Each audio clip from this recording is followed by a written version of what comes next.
ఒకప్పుడు ఒక దట్టమైన అడవిలో ఒక గొప్ప సింహం నివసించేది. అది చాలా శక్తివంతమైన జంతువు. అన్ని జంతువులు దాని భయంతో వణుకుతూ ఉండేవి. ఒకరోజు మధ్యాహ్న సమయంలో ఆ సింహం ఒక చెట్టు కింద హాయిగా నిద్రపోతూ ఉంది. అప్పుడు ఒక చిన్న ఎలుక అక్కడికి వచ్చింది. ఆ ఎలుక చాలా చిన్నది, చాలా అమాయకమైనది. అది ఆట ఆడుకుంటూ సింహం మీద పైకి క్రిందికి దూకుతూ ఉంది. సింహం యొక్క మందపాటి బొత్సుమీద పరిగెడుతూ దాని తోకమీద ఆడుకుంటూ ఉంది. అకస్మాత్తుగా సింహం మేలుకొంది. దాని కళ్లలో కోపం మెరుస్తూ ఉంది. ఎవరు నా నిద్రను భంగం చేసింది అని గర్జించింది. చుట్టూ చూసినప్పుడు ఆ చిన్న ఎలుకను చూసింది. సింహం తన పెద్ద పంజాతో ఆ ఎలుకను పట్టుకుంది. నీవు ఎంత ధైర్యం చేశావు నామీద ఆట ఆడడానికి? నేను నిన్ను చంపేస్తాను అని అరిచింది.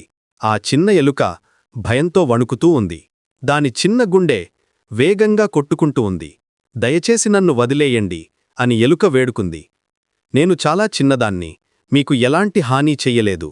నేను కేవలం ఆట ఆడుకుంటూ ఉన్నాను. దయచేసి నన్ను క్షమించండి. ఒకవేళ మీకు ఎప్పుడైనా సహాయం అవసరమైతే నేను తప్పకుండా మీకు సహాయం చేస్తాను. సింహం ఆ మాటలు విని బిగ్గరగా నవ్వింది. నువ్వు నాకు సహాయం చేస్తావా? నువ్వింత చిన్నవి, నేను ఇంత పెద్దవాడిని. నువ్వు నాకు ఎలా సహాయం చేయగలవు అని అడిగింది. కాని ఆ చిన్న ఎలుక యొక్క వేడుకోలు చూసి సింహం దయచూపింది.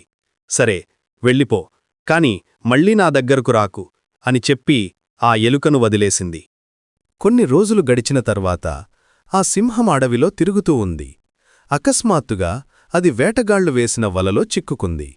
ఆ వలలు చాలా బలంగా ఉన్నాయి. సింహం ఎంత ప్రయత్నించినా బయటపడలేకపోయింది. అది గర్జించింది, పోరాడింది. కాని ఆ వలలు మరింత గట్టిగా బిగుసుకుపోయాయి. సింహం నిస్సహాయంగా అక్కడ పడి ఉంది. దాని కళ్లలో భయం కనిపించింది. ఎవరైనా నాకు సహాయం చెయ్యరా అని అరిచింది. అప్పుడు ఆ చిన్న ఎలుక అక్కడికి వచ్చింది. సింహం యొక్క కేకలు విని అది పరుగెత్తుకుంటూ వచ్చింది. సింహం వలలో చిక్కుకుని ఉండడం చూసింది. ఓ సింహరాజా, మీరు ఇలా ఎలా చిక్కుకున్నారు అని అడిగింది. సింహం ఆ ఎలుకను చూసి ఆశ్చర్యపోయింది.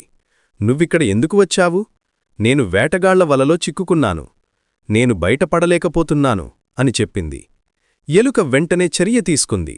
మీరు ఒకప్పుడు నన్ను వదిలేశారు. ఇప్పుడు నేను మీకు సహాయం చేసే సమయం వచ్చింది అని చెప్పింది. ఆ చిన్న ఎలుక తన పదునైన దంతాలతో ఆ వలలను కొరుకుతూ ఉంది. అది రాత్రంతా పనిచేసింది. ఒక్కొక్క దారాన్ని కొరుకుతూ, కత్తిరించుతూ ఉంది. సింహం ఆశ్చర్యంతో చూస్తూ ఉంది.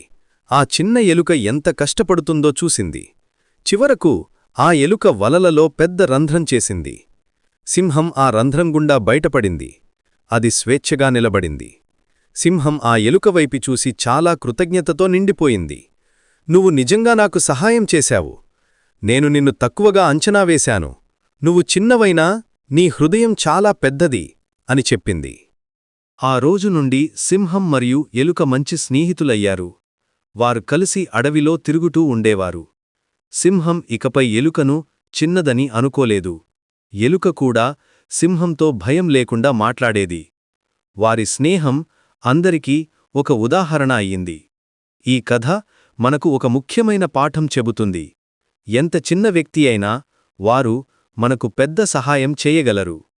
మనం ఎవరినైనా వారి పరిమాణం చూసి తక్కువగా అంచనా వేయకూడదు. దయచూపిన వ్యక్తికి ఆ దయ తిరిగి వస్తుంది. మంచితనం ఎల్లప్పుడూ ఫలిస్తుంది. నిజమైన స్నేహం ఎక్కడ నుండైనా రావచ్చు.